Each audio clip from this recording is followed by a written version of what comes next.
Hi friends! For today's video, ipapakita ko sa inyo ang morning routine ko.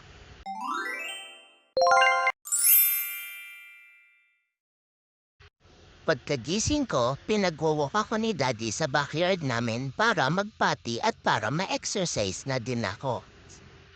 After nyan, papasok na ako sa house at magtatampo-tampuhan kasi si Daddy aalis naman para mag-work. Ayan at magbababay na nga si Daddy sa akin.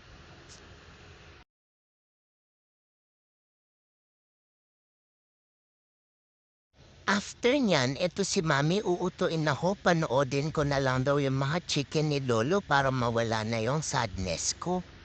And then kapag masaya na ako ulit, playtime naman sa bed habang naglilinis si Mami ng bahay.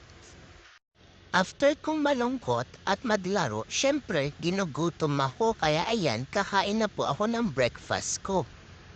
Matapos ko mamag-rest after kumain, eto at pinanggigilan na naman ako ng mami ko.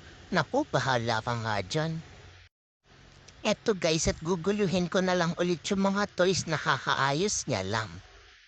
After nyan, magki-clean up na ako guys. Eto nga pala yung mga cleaning essentials na ginagamit sa akin ni mami. Etong eye wipes ko para wala akong tear stains.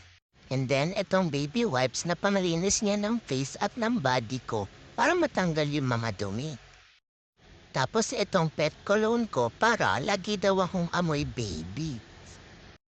Last is sinusuplayan ako ni Mami para palaging maganda yung balahibo ko. At after ng lahat ng yan, nap time ko na.